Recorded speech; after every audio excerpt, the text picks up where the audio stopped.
Okay, I think we can probably get started here. So Liberty Hamilton at UT Austin will talk about pre-processing IEG data with MNE Python. I know many are interested in EEG data and projects related. I think a lot of this is also applicable to EEG data and outside the skull, collected outside the skull.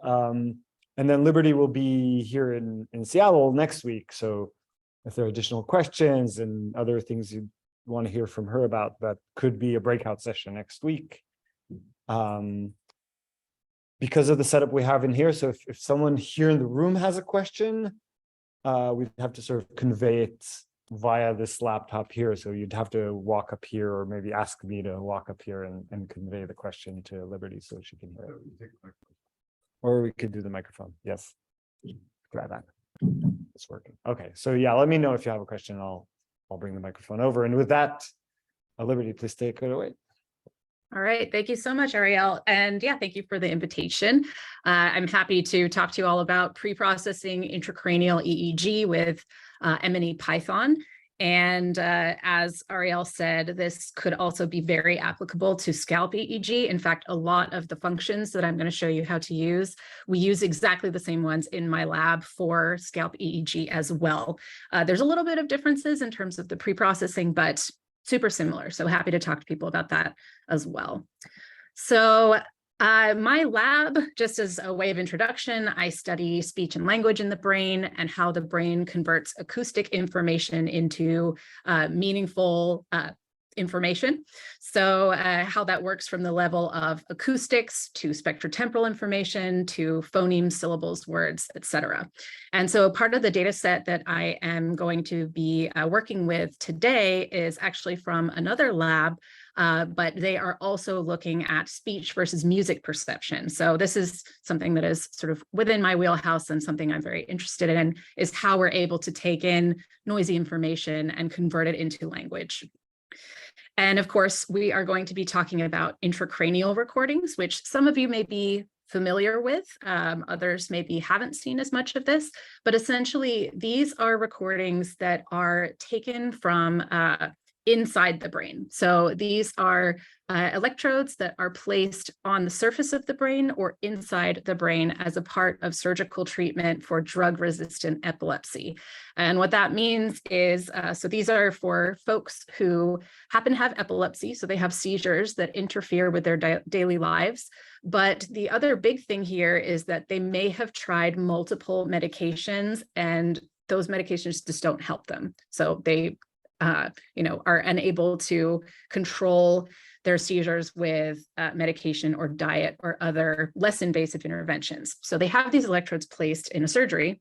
And one of the things that we can do is we can then ask those patients while they're in the hospital if they'd like to participate in tasks. So these could involve watching things on a screen like you see over here.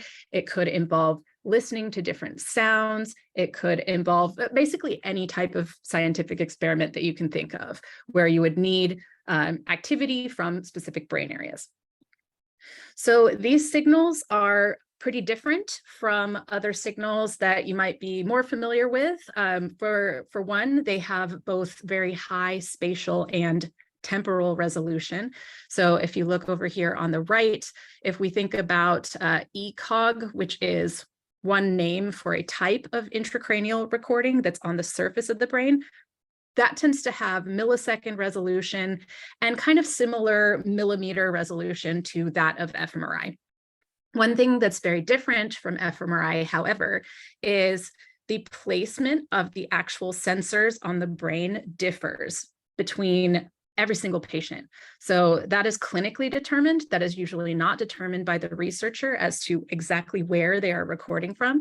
So if you are already working with intracranial EEG, you might know this, but if you were to be looking for open science data sets and looking for these types of things, you should know they are not going to have exactly the same coverage or the same, voxel space that you would see in fMRI. They're going to be different from person to person.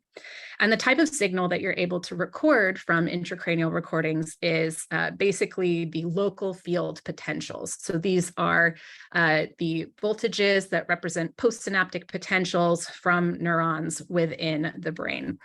And it also gives you a little bit more spatially specific information to something like EEG, for example, where those are obviously taken from the scalp. And so you can do some kind of source localization, but that still relies on a lot of assumptions as to where you're recording from. So with intracranial data, you can know fairly well where you're recording from, and it's a pretty local signal.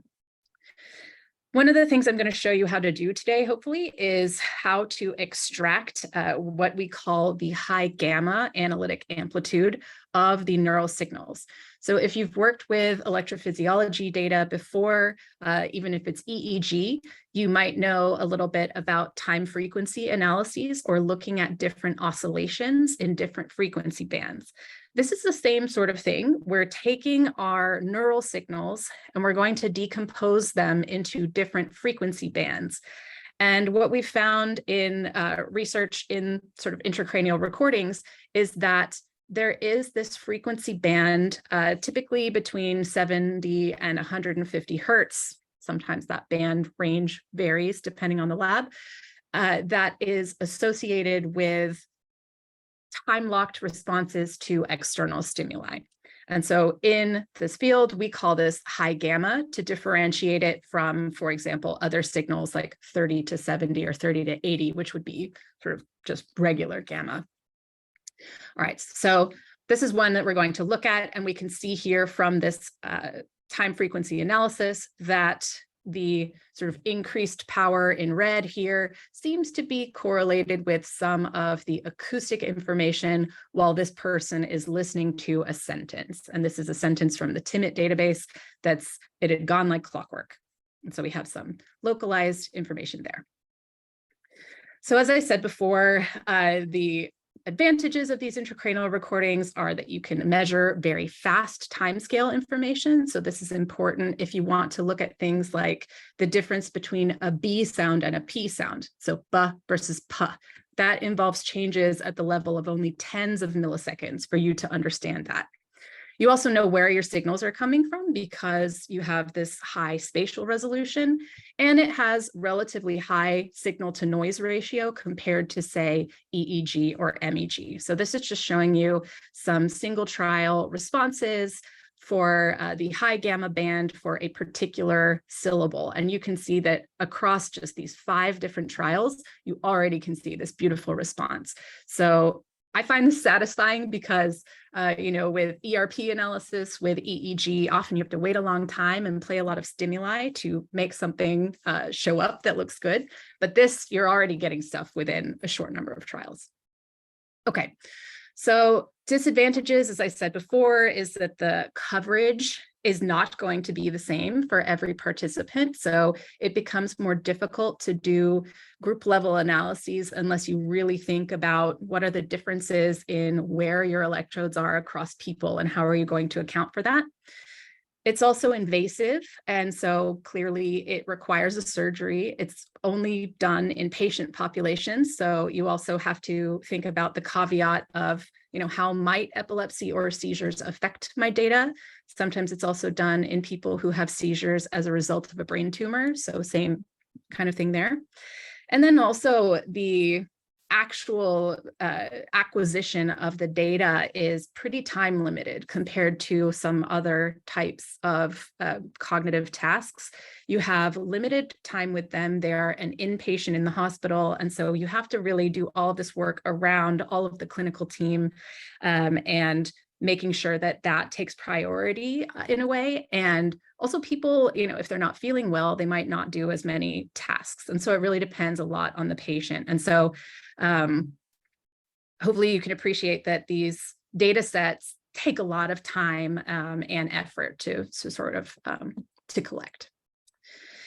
I am going to talk a little bit about some considerations when pre-processing EEG. I do think that a lot of the open data sets already have some of this information Basically, if they've pre-processed it for you, hopefully you wouldn't have to have as much information about this, but you should know that, you know, the environment is not as controlled as a typical research environment, because often there are inpatient and other stuff might be happening in the background that you can try to control for, but not always. And you may want to know things like where your electrodes are located. So hopefully having some anatomical information, how the electrodes are plugged into the amplifier, and how they should be referenced or re-referenced. Any kind of sources of electrical noise. There might be 60 hertz noise from different types of hospital equipment. And so just knowing that this is, you know, something that you could potentially see versus you think, oh, I have this really strong effect, and then actually it's an artifact. And then also knowing the sampling rate is important, and I'll show you how to get all of that information. So we might also see different types of artifact, including motion artifact, seizure-related artifacts that we call epileptiform artifacts, chewing or jaw artifacts, which I would say are more common in EEG, but can be seen in intracranial EEG as well. And then things like sometimes people have additional neural stimulators, like, for example, a vagus nerve stimulator. And recently, in one data set that I was looking at in my lab, we had this very strange, I think, 20 hertz noise that we couldn't figure out what it was. And it turned out it was this VNS stimulator. So things like that. Hopefully, there are good notes on that type of thing for the data sets that you work with. Okay. So just to show you an example of a spike wave, this is an example of an artifact that you might see that looks epileptiform. It's basically, you'll see a fast wave followed by a slower one. Those might happen in intracranial data sets that you come across. And then I skipped one. You may also see seizure activity if you are working with seizures or seizure data. And that, for example, this is the same participant, 2 different sessions, and one of them you see the synchronized activity across many channels that's not there during the other session. So these are sort of some things to look for. So I want to get into this tutorial. And so if you are following along, I'm going to exit out of my slides. And if you can go to your Jupyter Lab site here.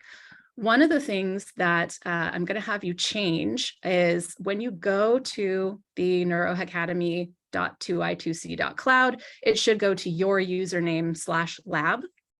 For my particular tutorial for the first part, you're going to need to change this to tree.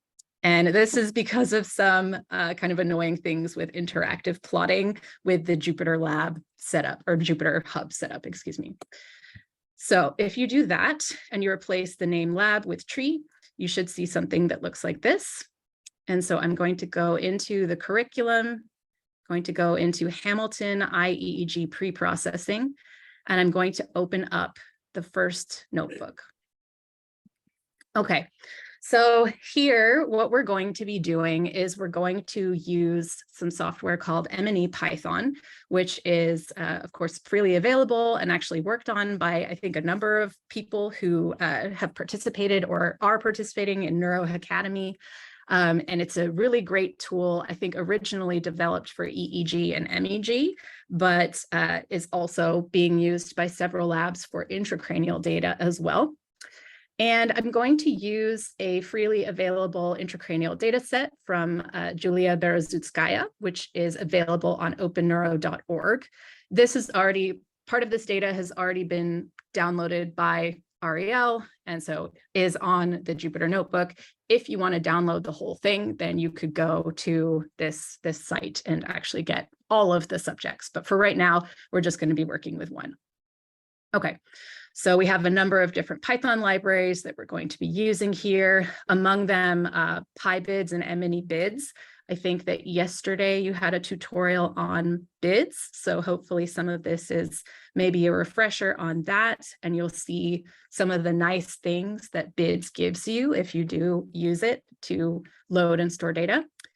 And what we're basically going to do is load an IEEG data set in MNE Python, compare what this looks like when we have information from bids versus when we do not. And so that will kind of help you, because honestly, intracranial electrophysiology, it's improving, but it's still a bit of a wild west. I would say it's much less standardized than fMRI data or even EEG data in terms of how it's stored and how people share it. So you may be trying to work with data and it's not going to look as pretty as this. So I kind of want you to see what the difference is.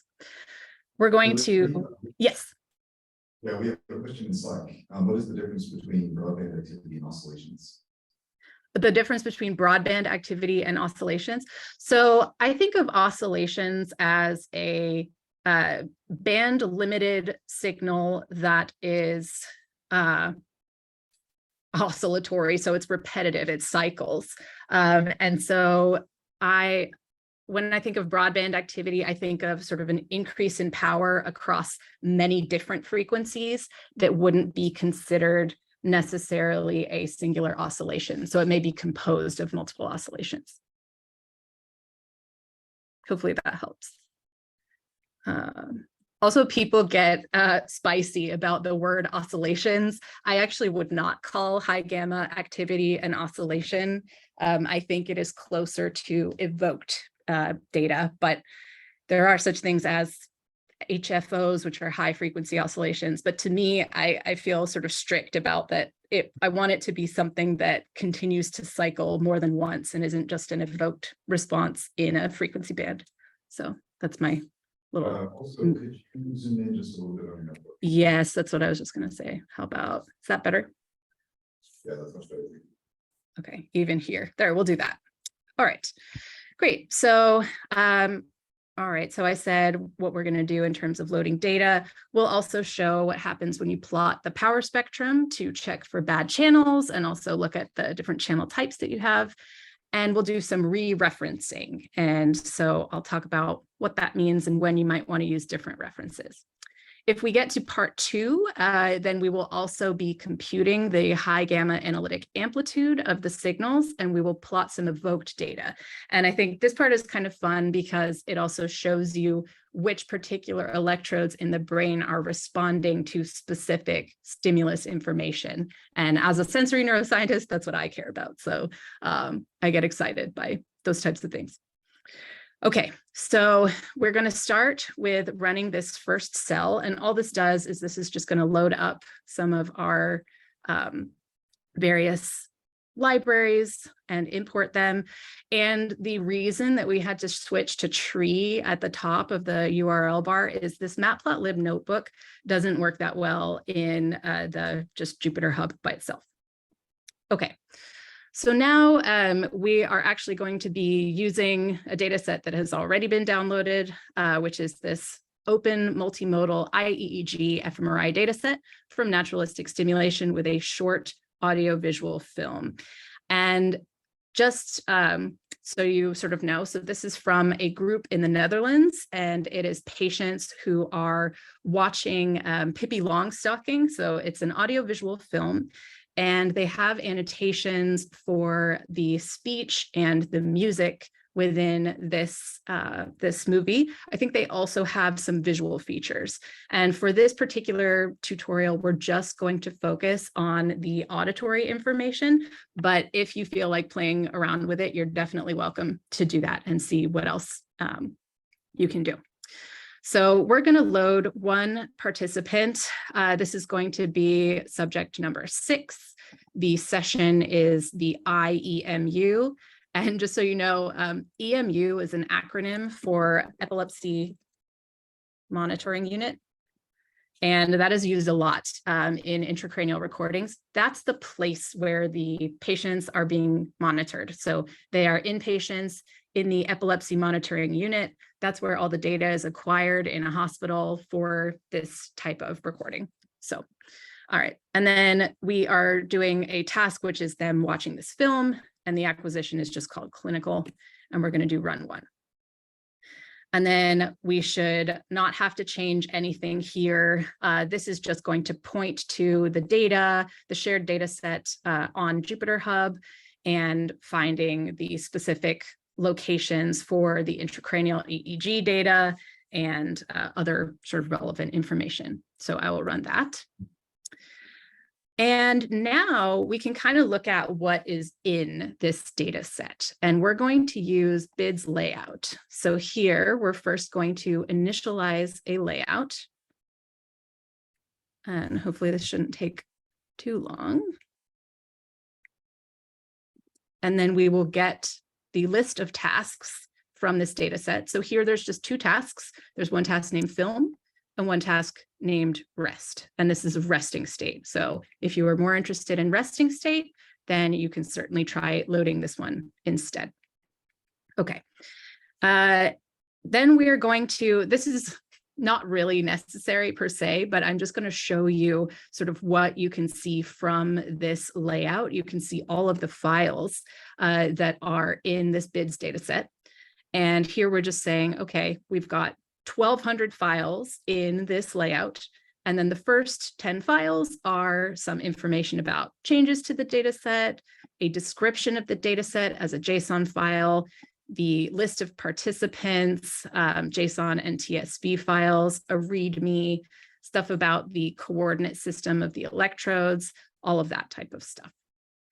And if you really want, you can also print the whole directory tree, and this will show you, what is all of the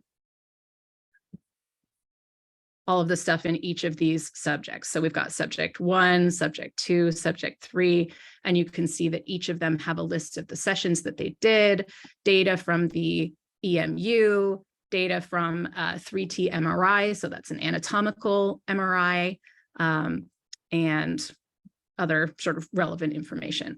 We're only going to be working with subject 6, and I think it's possible that that's the only one that has been downloaded so far. So if you do try this on your own and you notice that it's not loading, try first with this one that we're using in the tutorial just to get started.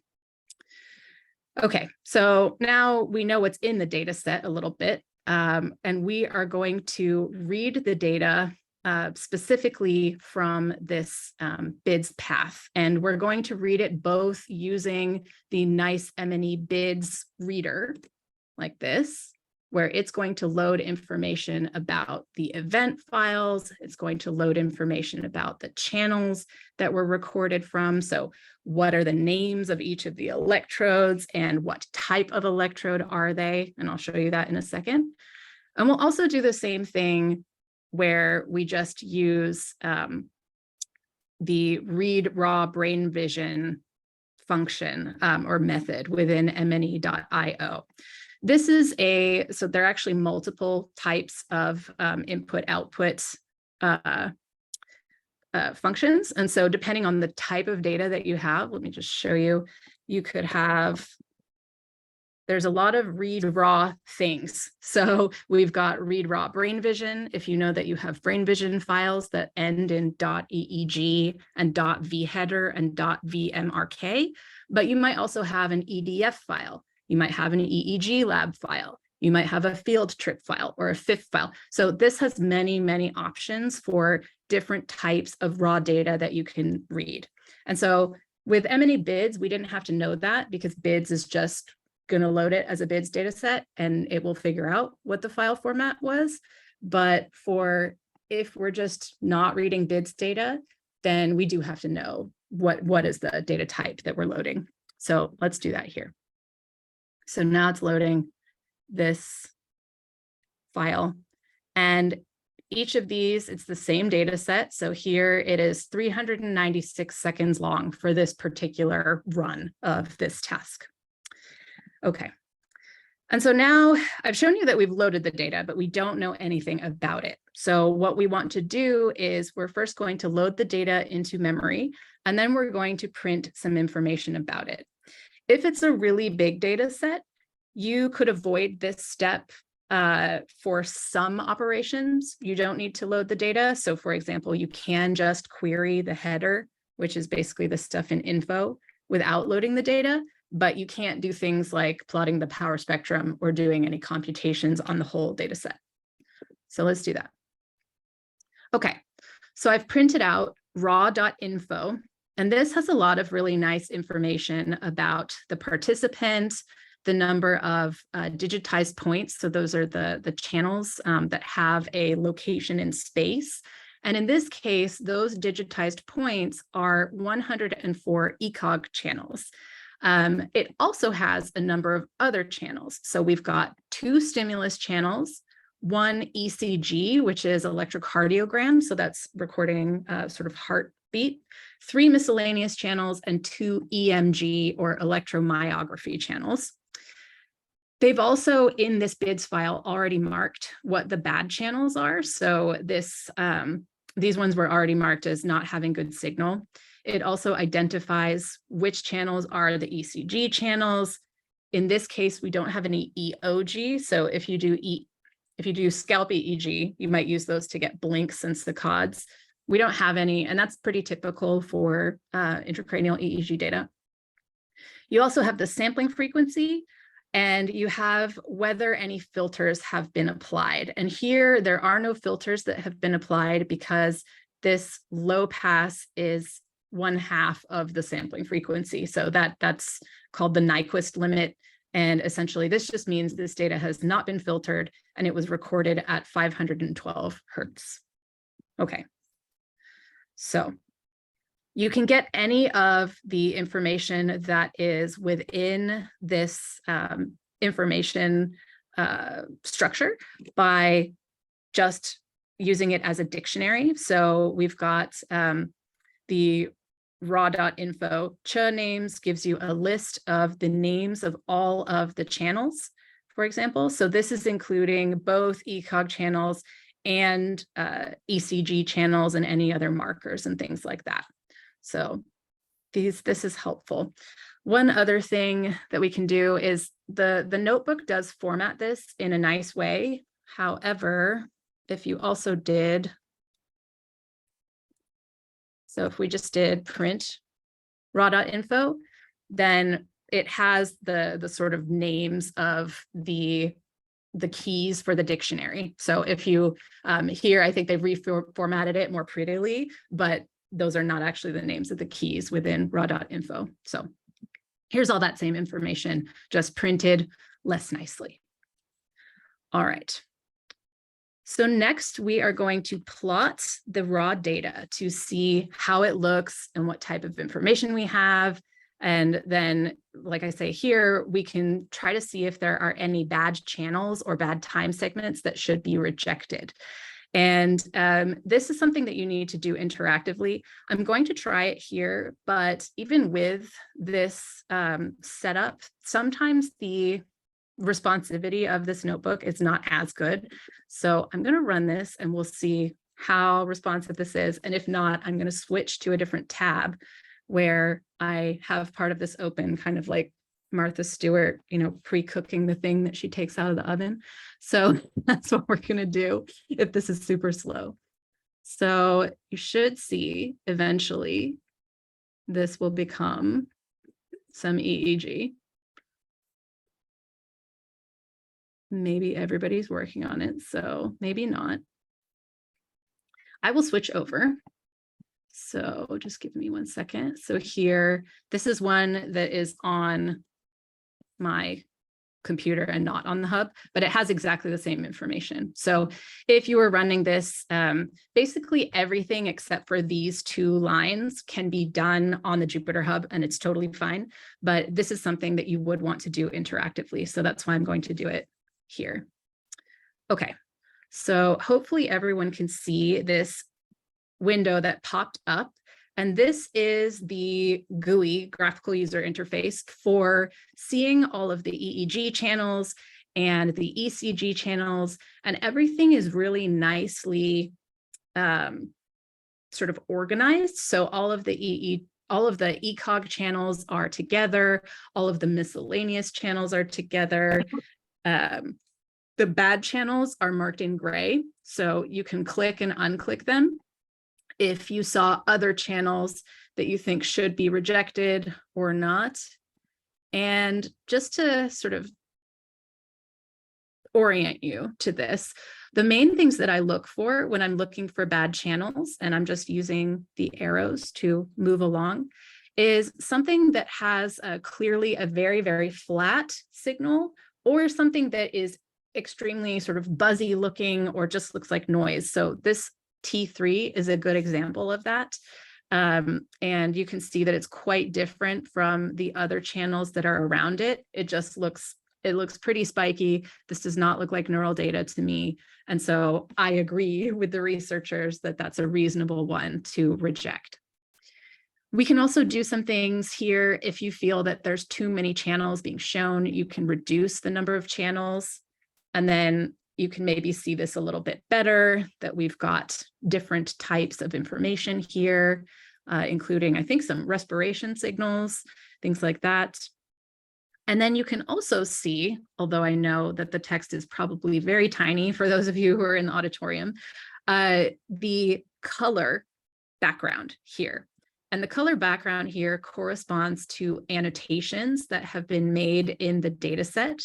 And those are showing, for example, the time periods during which the participant was listening to music, or that the video has music only, versus if we go a little further, then we see this one, it says speech in very tiny font right here. So this is nice. This has been sort of filled in from the annotations that were in the Bids data set. So that's lovely. We can also do things like increase or decrease the amplitude of the signals. So this is zooming in and out of those EEG signals. I tend to like to look at a lot of channels at once when I'm first pre-processing, because it sort of gives you a zoom out overall view. And to be honest here, I think this data set is relatively clean.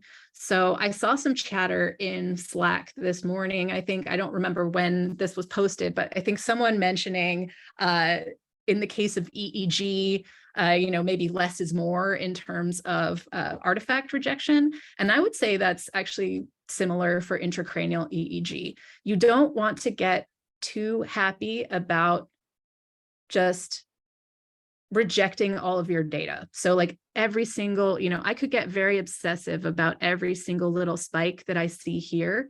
And that would leave me with not very much data to work with. And so I tend to look for things that are very obvious and big across multiple channels, if it's seizure activity, or things like this, where it's clearly a bad channel. Sorry, this T03. So don't get too happy with rejecting, because then you won't have any data to work with, and that sucks.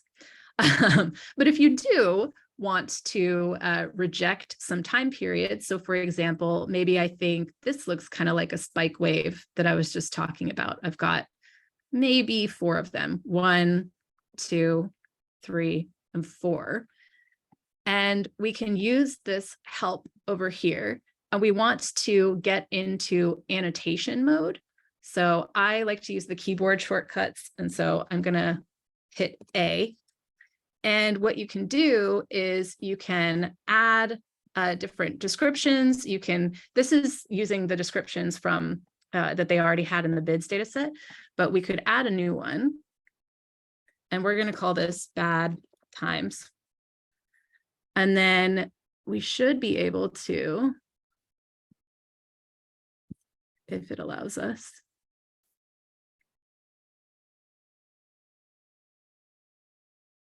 start and stop the annotation. And here it may be annoyed at me because there's also yet another annotation.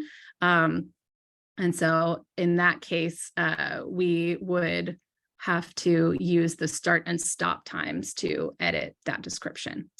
But yeah, so I'm just going to leave that as is, go back to here, and then close this. Okay, so that's all I wanted to say about this user interface. I did want to, yes. Do you use some automatic bad channel rejection or bad epoch rejection, or do you always do the follow check manually? I tend to not do automatic rejection. I do everything manually. I think for the most part, we're not working with extremely huge data sets, and we're sort of analyzing as we go. And as I said before, I think for the most part, I am looking for just pretty obvious changes, which also that could be automated for sure. But I think an important part of this type of research, if it's scalable, is to actually look at the raw data yourself and make those decisions. Even if that, I know maybe some people would disagree and say that that's more subject to bias, but I wouldn't want to use an automated thing without checking what it's doing and then seeing if I trust what it's marked as bad. Yeah, so basically I do this manually. All right, so I want to show what this would look like if I didn't have my data formatted in bids. And so I'm taking my structure, raw, no bids, and I'm going to plot it in the same way. And the keyword arguments that I have here have to do with how we scale the data. So this is just going to automatically scale the amplitude. Usually, I think you can leave that out, but I actually like it. I like how it looks better when I add it. And then if you care about the colors, you can change them. Otherwise, I think by default, the EEG channels and ECOG channels are black. And then also how many channels do you want to see at a time? And blocking is something that I sometimes do if I'm running this in a script and I need to make decisions that will affect subsequent analyses, because otherwise it'll make a plot.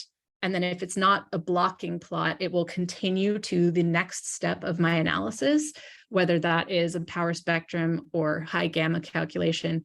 And then it might ignore the bad channels that I rejected, for example. So I put block equals true for that reason. So let's see what that looks like. And now you'll notice a couple of differences here. So this still has the nice, colorful differences between speech and music. It does, the annotation is slightly different. It's a stimulus/music and stimulus/speech. The other thing is that these channels are in kind of an arbitrary order. And so it's possible that this is the order that they were in when they were collected. So this could be what we call the montage for the clinical system. And for whatever reason, they moved this marker R, up into the middle of some of the ECOG channels. It was a little weird, but that does happen. And then they're also not colored differently. So all of these actually have they don't have that metadata associated with them anymore. So I'm going to close this for a second and show you just here. So if I do raw no bids.info, the same as I did for the bids data set, then here you see it doesn't have any information about the participant, so that 06 is not there anymore. There's nothing about the digitized points because that's not available in the EEG file. It has 112 channels and it has 112 EEG channels, but it's calling all of them EEG, which is not really ideal because we know for a fact that they're actually not all EEG. Some of them are ECG, some of them are stimulus markers. And so this would be something where if you got that data, hopefully there would be some notes on what are the types of all of the channels that you have. And sometimes, hopefully people save it out differently, but depending on the file format, sometimes that information is just not possible to save. So they might all show up as EEG, even if they are not. Okay. So now I want to show how we might look at the power spectrum of the signals. And this you should still be able to do in the other notebook. So actually I'll go back and I'll work with everyone on the Jupyter Hub just so, looks kind of the same. Okay. And this is something that I often use to go back and forth on choosing good versus bad channels. So this is going to plot the frequency spectrum of every single channel individually, and will give us an idea of which channels have a good looking spectrum versus which ones are really flat and no good. And before I do this, I'm also going to scroll. I think I have to tell this thing that I don't want it anymore. Okay, so that. Okay.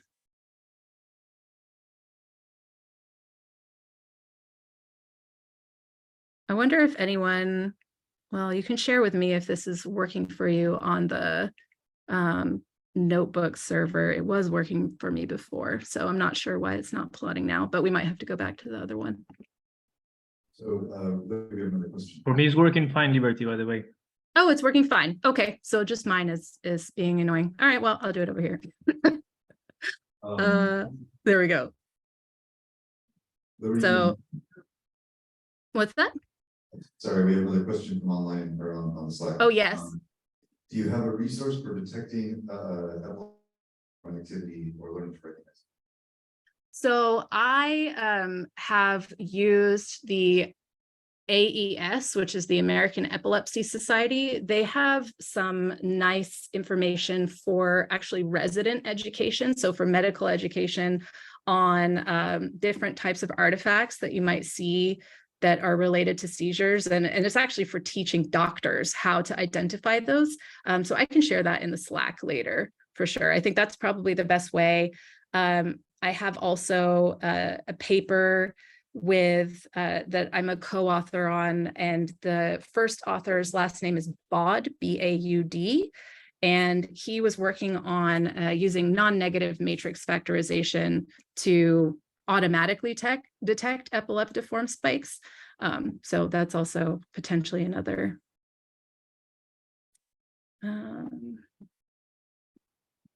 Well, isn't this fun? This is the fun thing of doing these things live, is sometimes they work and sometimes they don't. You know what we're going to do? We are going to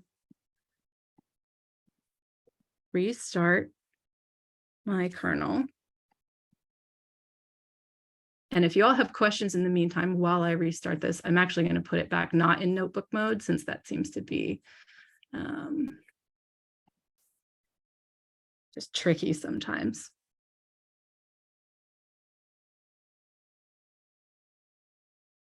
Actually, don't need those either.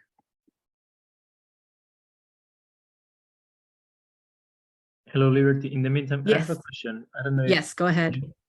Thank you. As we are looking at the high gamma, how do you, because high gamma is really tricky because sometimes it can just be confused with noise. So I don't know, how do you do to kind of like differentiate it, because I am trying to do in my study, for example, some theta gamma amplitude, looking at some like phase coupling amplitude and phase amplitude coupling, sorry. And I find it really tricky with the gamma band. So I don't know if you have any suggestions about it.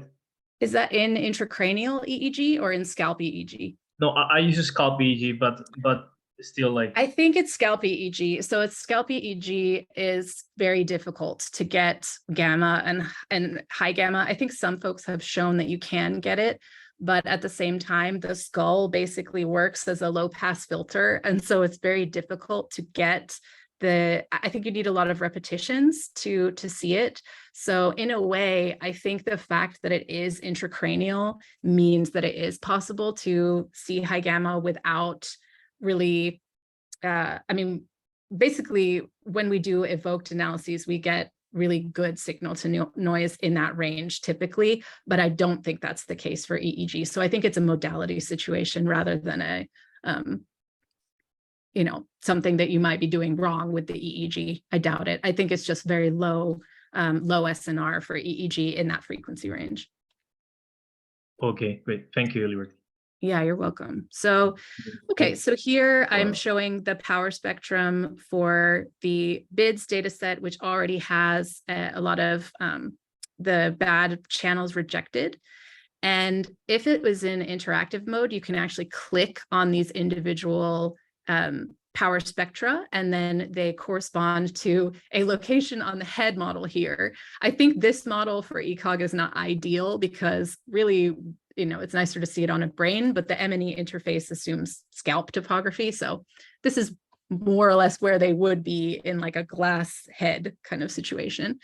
But if we didn't have the bids data set, then this thing is going to look quite a bit worse.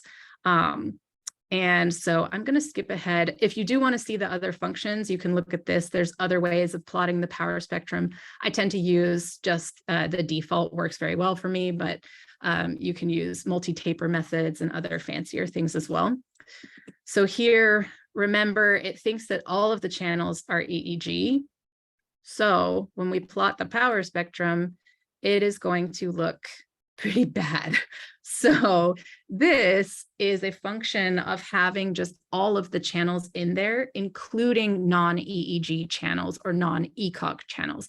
And so if you see something like this when you're plotting the PowerSpectrum of your data, it's possible either that it's a bad channel, if it's very flat, or if it's just this huge amplitude like this, maybe it is not a neural signal at all. Maybe this is some other sort of marker signal. Maybe it is, they have a sort of square wave that they play through for synchronizing, it looks like. But those things should be rejected from ECOG analysis for sure, but ideally you would sort of be able to identify them and know what they are based on something like a nicely formatted bids data set. Okay. We have a few more questions, Libby. Yes, go ahead.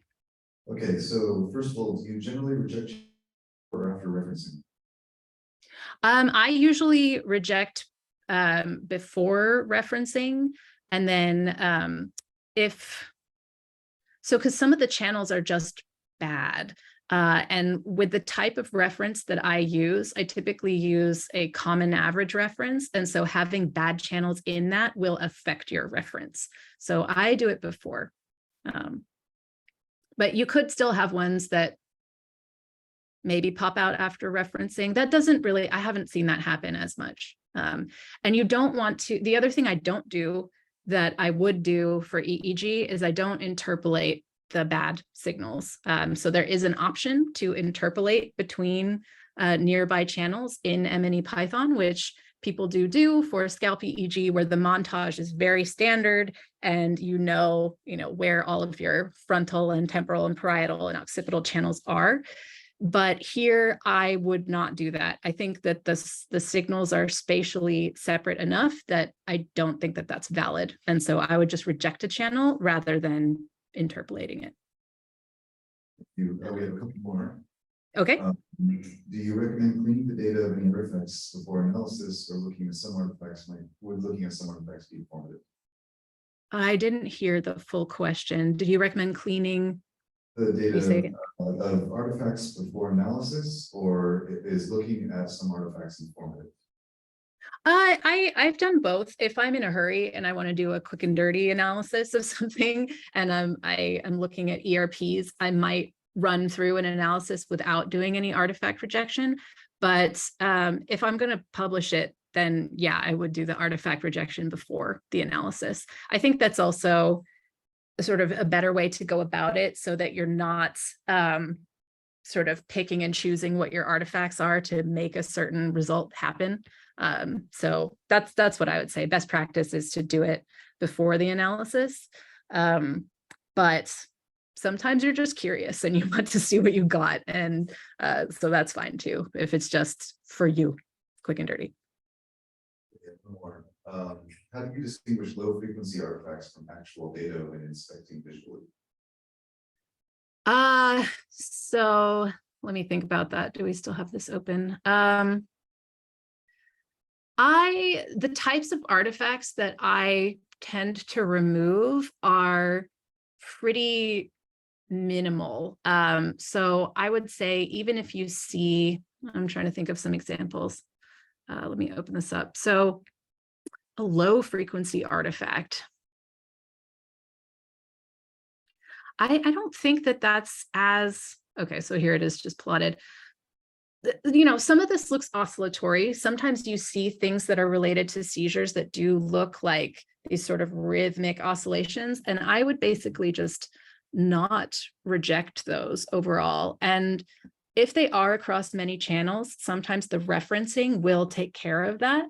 And so that is a good thing overall. I mean, I guess I don't know fully how to answer it, because for the most part, I analyze signals in the high gamma band anyway. So they mostly, I think those effects from the lower frequencies would be minimal, although happy to chat about theoretically whether that makes sense.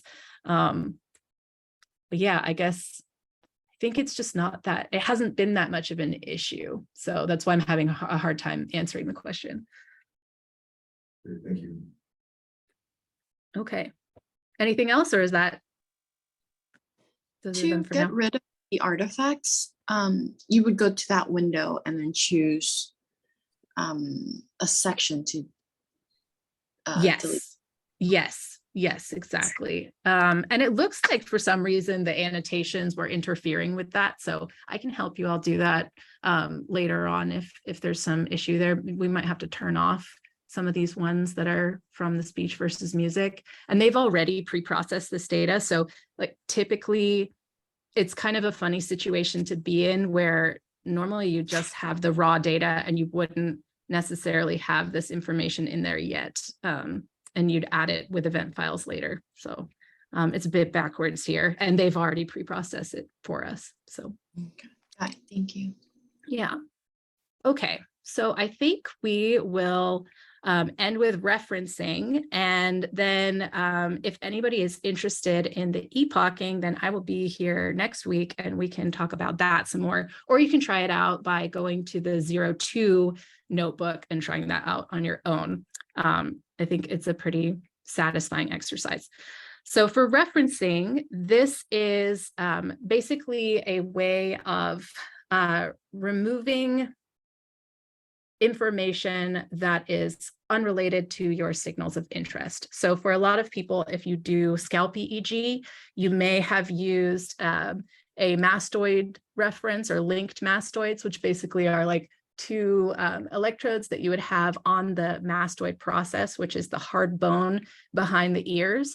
And you would average the EEG signal between those two electrodes and subtract that from all of your other electrodes. That's a common thing that we do if we are looking at auditory ERPs in scalp EEG.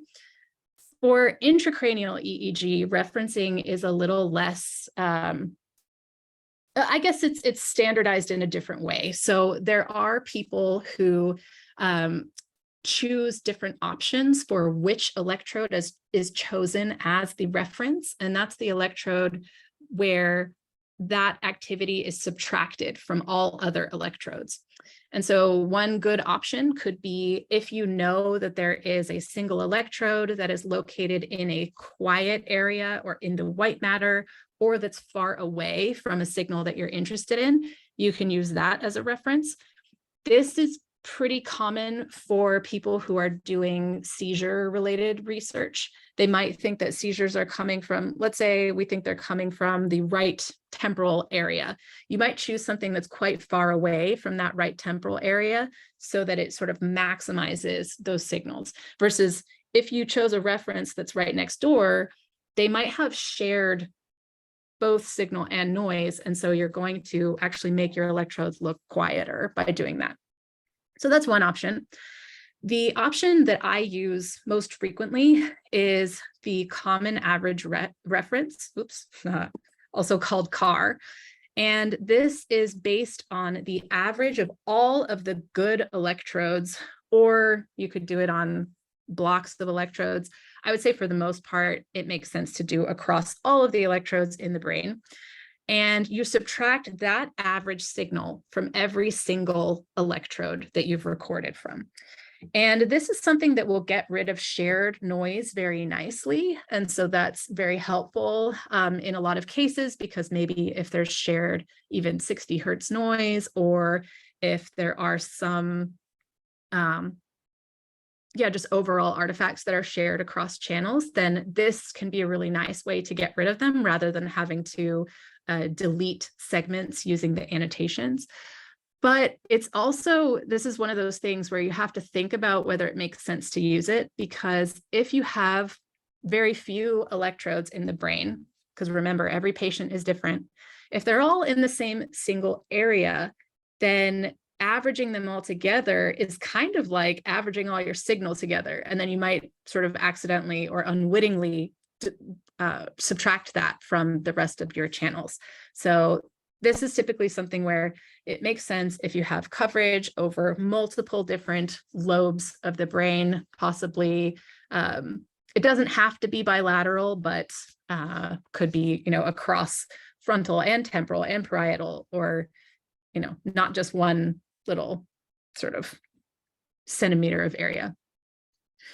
The third one is called bipolar referencing, and this is also used in EEG. And essentially, this is where you have pairs of adjacent electrodes, and you're subtracting each one from the one that's next to it. And this allows you to create a simulated channel that's basically the voltage in between those two physical electrodes. And this is, as I said, this is a little bit more complicated to set up. In MNE, it's not super automatic. You have to specify the lists of channels that should be subtracted from each other. And you have to think about, which direction do you care about the orientation of which one is in front versus back and which gets subtracted from what. But in general, this will allow you to get a more local signal. So I think something to think about is whether if you have an analysis, if your results are going to differ based on whether you use the common average reference versus bipolar referencing or something else. So let me show you how to actually do this. So for the single reference channel, we're just going to make a copy of that raw data set, and we're going to set the EEG reference to just that single channel, P1, for example. This is totally arbitrary, by the way. And then we're going to plot it. And so here, once it does that, it will take P01 and it will subtract it from everything else. And so now what you might see here is P01 is the reference. So when you subtract it from itself, it's 0, right? So it's totally flat. So we're not going to analyze the data from the reference channel anymore. It's just there. But everything else has been subtracted, or has had P01 subtracted from it. Let me compare that to if we did a common average reference. And so this is the same idea, but ref channels are going to be average instead of a single channel. And so now this is going to apply that custom reference and plot it. And so here, I wonder if, let me move zoom out of the way. So if I can go back and forth between these. So this is the one with common average reference. And so if in your mind, you can think about what this looks like, CP01 still looks like an EEG channel. So, okay, here's our car signal. And if we go back to our one with the single electrode, this is something where it's much easier if you can flip back and forth, but see, there's some things that when we had the single reference, there's some electrode activity that's super similar across all the channels. And you see this sort of vertical, you could draw a vertical line that's like, okay, this is the same pattern across all of these. That sort of stuff gets subtracted out in the car. So if we look back at these last electrodes, FB49 through 56, right here at around 8 seconds in the car, see how they don't have that same sort of synchronized signal anymore. So that is something that may be desirable if you, are worried that that signal may be noise. I would say I almost never feel like the single reference is really the way to go for most sensory data. I think the car makes a lot more sense because it's more forgiving of artifacts. But if you have a very good theoretical reason to use a single channel, then you certainly can. Okay, I think I will end it right there. The bipolar reference I describe a little bit at the end, but I do want to leave room for any questions on what I've had so far, because I know you'll have a coffee break.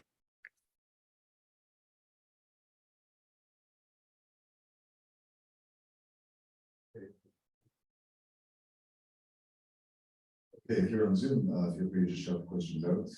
Anyone here?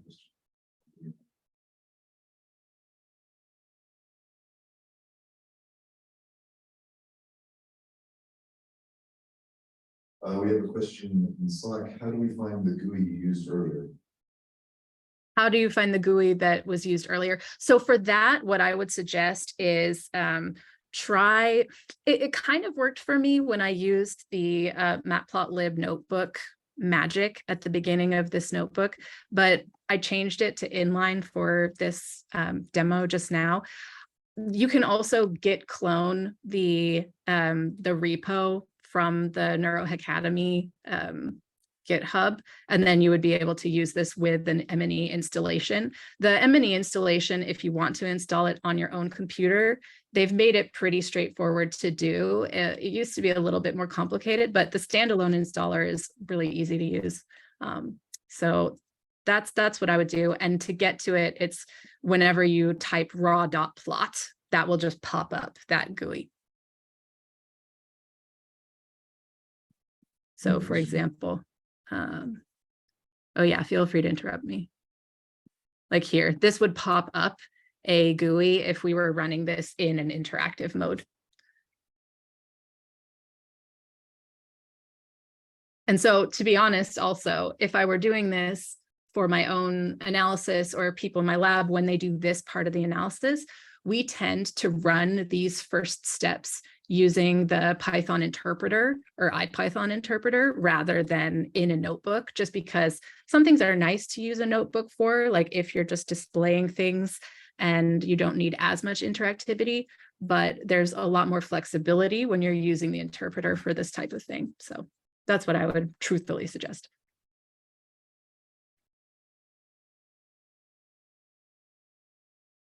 Any more questions? Thank you, Liberty, for this excellent talk, and we look forward to seeing you next week. Yeah, thank you. And if anybody goes through the rest of it, feel free to ask me questions and we can go through it together even when I'm there starting Monday. So see you all there.